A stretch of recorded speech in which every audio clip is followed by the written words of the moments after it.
Hola, buenos días. Estamos a lunes 5 de abril, ha pasado la Semana Santa. En algunos lugares, por ejemplo aquí en Cataluña, sigue siendo festivo. Creemos que en alguna comunidad más también lo es. Y empezamos la semana. Con un tema intenso sobre Simón, ¿sí? Ese que llaman doctor Simón, algunos le llamamos licenciado Simón, y sobre unas declaraciones suyas en una entrevista de esas que seguramente hubiera pasado desapercibida hace unos años. Y una entrevista donde se confiesa delante, digamos, de una persona de su propio gremio, en este caso Juan Carlos Mas, de la Escuela Andaluza de Salud Pública. El pequeño detalle, antes de que entremos en el contenido, 1 hora y pico de entrevista, que pueden ver en nuestro Twitter, está colgado el vídeo, a estas horas lleva 60 visualizaciones. Es decir, menos de la gente que ahora mismo hay conectada en directa viendo este segundo café. Imagínense el interés que concita el personaje. Pero algunos creemos que cuando hay ciertas personas que no están muy bien equilibradas, que desconocen la comunicación, acaban sincerándose delante de aquellos que consideran de su propio gremio, aquellos que consideran que no son de su propia estirpe. Y nos quedamos entre las perlas que hay de las declaraciones de Simón, pueden verlo perfectamente en el vídeo, cuando dice: se confinó a la población porque no sabíamos qué hacer. Vamos a repetirlo porque a lo mejor alguno queda muy sorprendido. Se confinó a la población porque no sabíamos qué hacer. Hemos puesto algún ejemplo en Twitter. Esto es como cuando en la Segunda Guerra Mundial iba avanzando alguna tropa, hacían prisioneros y el sargento decía: ¿qué hacemos con ellos? Señores, hay que avanzar, fusílenlos. Nada. Esto sorprende más de una persona que en teoría lleva un tema de crisis. Imagínense, en la empresa privada. Usted va al juez y le dice: estoy en concurso de acreedores. Dice: ¿y por qué lo ha hecho? Es que no sabíamos qué hacer. Hombre, un cirujano que está operando, se le está muriendo el paciente, empieza a salir sangre por todos lados y dice al enfermero, perdón, al que atiende allí en la operación: es que no sé qué hacer. Oiga, señor Simón, usted cobra para saber qué hacer en cualquier situación, si no, no puede ser un experto en crisis. Y no se puede solucionar una crisis confinando a la población, quitando los derechos elementales y mintiendo como ha hecho cada día. Es una entrevista que debería ser parte en cualquier juicio contra Simón, porque confirma algo que algunos tenemos muy claro, que no sabía qué hacer y todavía no saben qué hacer. Tenemos al frente de la crisis a unos auténticos mamarrachos, incompetentes, colocados a dedo por familias que no saben qué hacer. Algunos interpretamos estas manifestaciones de Simón como ese momento de necesidad, de estar tensado, de que ya no quiere aguantar más y que a sus amigos, porque él debe considerar amigos, a otros técnicos en este caso de la Escuela Andaluza de Salud Pública, es decir, esto no lo dirá en Televisión Española, no lo dirá en un diario de gran lanzada. Recordemos, 66 visualizaciones a esta hora, la entrevista de 1 hora y pico. Solo miren las personas que están mirando ahora este programa. Pues seguramente se confió, debió pensar que era una charla de amiguetes y le traicionó el subconsciente. Pero claro, lo que está claro es que no se puede ir por el mundo gestionando crisis, no se puede cobrar sueldo de gestionar crisis, no se puede tener la responsabilidad de gestionar una crisis y decir que se toman medidas antidemocráticas, que se confina a la gente, porque no sabemos qué hacer. Pues si no sabe qué hacer, señor Simón, váyase a casa, porque seguramente hay más gente capaz de gestionar y hacer las cosas de una manera más eficaz. Algunos esperamos y deseamos que personajes como Simón acaben sus días en la cárcel, porque no saber qué hacer cuando ha habido más de 120.000 muertos, cuando la peor crisis económica de la historia de España, pues parece que alguna responsabilidad debería tener. Y no vale decir al juez, no vale decir a la prensa, no vale decir a nadie que es que no sabíamos qué hacer. Que vaya a hablar con los familiares de los muertos, que vaya a hablar con los que han cerrado su negocio, que vaya a hablar con los que se han quedado sin trabajo y les diga: es que no sé qué hacer. ¿Ellos también deberán decir no saben qué hacer y cobrar a final de mes? Porque seguramente los que ya no tienen trabajo, los que han cerrado el negocio, si les dan 4 o 5 mil euros al mes por decir que no supieron qué hacer, seguramente estarían encantados. Pero los que tienen un muerto o unos muertos a su lado, seguramente no les valdrá esa justificación. No todo es dinero, no todo es negligencia. Lo de Simón ya comienza a pasar un poco, no de la lógica, sino de la inteligencia. Simón se ha convertido en un vagabundo intelectual, en un personaje casi de alterne, en un personaje que no merece estar donde está. Merece acabar delante de un juez y merece que explique delante del juez, oiga, 120.000 muertos, le pregunte el juez o el fiscal o algún abogado, le pregunte, ¿y usted qué hizo? Yo es que no sabía qué hacer. Esa es la realidad de este país y de esta gestión. Nefastos, negligentes, gente sin conocimiento, al mando de la peor crisis de la historia de este país. El resultado, 120.000 muertos o más. La peor crisis económica, la mayor caída del PIB de la historia y el responsable que no sabe qué hacer. En fin, cosas de esas que solo pueden pasar en este país, porque obviamente aquí ya saben que el verbo dimitir es ruso y parece que nadie sabe conjugarlo. Y hablando de cosas extrañas, hoy ha salido la encuesta del CIS. Saben que cuando hablamos del CIS, la mayoría de veces ni hablamos del CIS, curiosamente. Se hace curioso porque es una encuesta que cuando habla a nivel estatal, a nivel español, a nivel de todo el país, muchos medios prácticamente la ignoran. Ha salido a nivel de Madrid y parece que le han empezado a dar un poco más de vida, como dándole verisimilitud. Y algunos creemos que los métodos y la forma de actuar de la encuesta es simple y llanamente un engaño. Y vamos a explicar una cosa importante. Si las cifras cuando dan las encuestas a nivel de España son habitualmente infladas, imagínense qué mal debe estar la situación para que el CIS lleve el tema al empate. No lleva la victoria a la izquierda, que sería lo normal, vamos a decirlo, con la tendencia que tienen a mentir en la encuesta, sino que lo lleva al nivel del empate. Hay dos datos significativos que aquí hemos explicado desde hace semanas. Primero, la encuesta, el trabajo de campo, según parece, se realiza hace un par de semanas. ¿Recuerdan hace un par de semanas que decíamos nosotros que Vox estaba al límite de pasar al 5% o no? Dato que, por cierto, queda reflejado en la encuesta con un 5,4%. Decíamos que Ciudadanos no entraría. Dato que queda reflejado en la encuesta. Decíamos que el efecto Iglesias no era tal efecto. Dato que queda reflejado en la encuesta.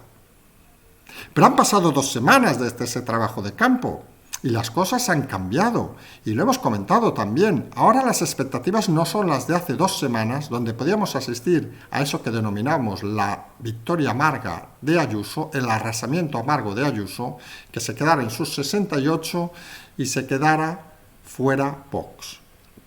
Ahora las cosas han cambiado en 3 aspectos fundamentales, obviamente, que la encuesta no sabe explicar, porque claro, cuando uno coge unos datos estadísticos, tiene que interpretarlos y luego ha de aplicar un poco inteligencia y conocimiento político. Y está claro que la inteligencia, desconocemos si existe en el CIS, pero el conocimiento político está viciado por las ideas. Y vamos a explicar que hace 2 semanas ese escenario lo estuvimos explicando, con algunos cambios obviamente, pero que ahora ha cambiado la historia. Y la historia ha cambiado en 3 puntos fundamentales. Primero, que llevamos diciendo hace días, la irrupción de Casado ha provocado el reforzamiento del votante de Vox, que se niega a votar a Casado, con lo cual eso que podría parecer un contraproducente a Ayuso le beneficia, porque implica que Vox ya no esté en ese límite del 5%, sino que esté en un porcentaje que le permitirá sacar sus diputados, estimamos entre 10, 11, 12, como vamos diciendo días, según la participación de Casado puede llevarse a 14, incluso a 16, y eso significará una victoria bastante clara en esos 72 diputados que venimos diciendo hace días en la izquierda. Segundo tema fundamental, Ciudadanos asciende su porcentaje, pero no porque el candidato haya logrado conectar con el votante. No se equivoquen. Sube Ciudadanos porque baja y se queda en casa el votante de izquierda. Y lo que intentan estas encuestas manipuladas como la del CIS Y lo que intenta en sus discursos Pablo Iglesias es movilizar a la izquierda porque saben que el gran problema lo van a tener ahí. Siguiendo el modelo catalán que hemos dicho que se está reproduciendo en España a una velocidad enorme, el gran problema que está teniendo la izquierda es el que tuvo Ciudadanos y el constitucionalismo, en este caso en Cataluña, que el votante se quedó en casa, porque no tenía a quién votar, y el votante fiel de izquierdas no va a cambiar su voto a Ayuso, aunque alguien nos diga que su primo votó socialista y ahora va a votar a Ayuso. Puede ser y puede pasar perfectamente, pero la tendencia no es que sea generalizado. La tendencia es que el votante de izquierda, si no tiene a quién votar, y entre el soso, la pistolera y el radical parece que sus opciones son muy limitadas, pues se quede en casa y no vote. Y dé por bueno a un candidato o una candidata que tampoco parece que lo deba haber hecho tan mal con el espectacular subidón que va a tener. Eso, o pensamos que los madrileños son unos ignorantes y votan por propaganda, pero parece que no es el caso. La gente al final vota con el bolsillo y vota con lo que ve en la calle día a día. Entonces, esa subida de Ciudadanos no es tanto por el efecto Val, que no existe, vamos a decirlo así. Claro, si hablamos del soso, la pistolera y el radical, pues de Val, ¿qué vamos a decir? Un personaje oscuro que parece de esos cuadros de Velázquez, el que está al final, en la esquina del fondo, casi el que abre la puerta del lavabo en los bares. Parece ese personaje. Pero claro, se puede beneficiar, y lo llevamos diciendo desde hace unos cuantos días, de que habíamos comentado que estaba sobre el 2,5%, y ya parecía que ascendía al 4, al 4,5%, y parece que puede llegar a ese 5%, pero no por su impulso, sino por la bajada en el votante de izquierdas. Hay que decirlo con claridad. Y obviamente el tercer punto fundamental en Madrid es que el efecto Iglesias desaparece cada día que pasa. Por mucho Iglesias que se vaya ahora del norte al sur de la comunidad, de los barrios más pudientes a los barrios menos pudientes, vamos a decirlo así, por mucho que se ponga una camiseta de Fariña o una sudadera de Fariña, parece que las performances, parece que esas acciones que hace unos años le funcionaban, parece que ahora no van a funcionar tan bien. Y hemos explicado rápidamente por qué. Porque es obvio que la gente tiene memoria. Y tú puedes ir contra todo, pero cuando estás en el poder... Y recordemos, Pablo Iglesias y su partido siguen estando en el gobierno, aunque parece a veces que no lo estén, siguen estando en el gobierno. La gente piensa que si tú estás en el gobierno un año y no has hecho absolutamente nada, seguramente cuando vuelves con tus políticas radicales es que estás mintiendo. Y el efecto Iglesias, cada día que pase, desaparecerá más. Iglesias, en un ideario, en un mundo ideal, debería haberse presentado a las elecciones el mismo día que se convocan las elecciones. Perdón, el mismo día que se votan las elecciones. Así quizá hubiera conseguido algún efecto. Cuanto más pase, no es como aquel vino que se hace mejor, no. Es como aquella manzana que se va pudriendo con los días. Y quien va a estar al límite de ese 5% va a ser Pablo Iglesias. Pero va a estar al límite de ese 5% porque el votante se va a negar a ir. Y seguramente el votante que más se va a negar a ir de la izquierda va a ser el de Pablo Iglesias. La pistolera y el soso quizá mantengan a sus fieles, pero los de Iglesias parece que de ahí no se van a mover. Y esa es la realidad. No parece lógico que al CIS lo pongan a parir cuando es una encuesta de todo el país y cuando es una encuesta de comunidad se le dé valor. La realidad doble. Datos de hace 2 semanas, las cosas cambian. Quien crea que lo de hace 2 semanas es válido en unas elecciones es que no entiende nada de política, no entiende nada de análisis, y la realidad es cambiante. Que es cierto, y lo hemos comentado, que en una campaña electoral los votos pueden cambiar un 3, 4, 5, 6, 7%, como mucho, no cambia mucho más, es bien cierto. Pero estamos hablando de 2 partidos que con esa variación de porcentajes entran o no entran. Estamos hablando de partidos que con el límite del 5% en algún momento de la campaña han estado dentro, en otro fuera y en otro ya veremos. Y la tendencia de esos 3 partidos para nosotros es clara. Ciudadanos empezó con el 2, 2,5, ahora ya se puede mover entre el 4, el 4,5, podría llegar al 5, por eso que decimos del descenso del votante de izquierdas, Podemos tuvo el subidón que se puede ir al 8, al 9 con la presencia de Iglesias, pero irá bajando lentamente hasta veremos dónde. Y Vox, con la erupción primaria de Ayuso, empezó a descentrarse, bajar hasta el 5 con algo, pero con la irrupción de Casado ha vuelto a reforzarse en sus números anteriores, 8, 9, por ahí se parece que se va a mover y parece que por ahí no va a bajar.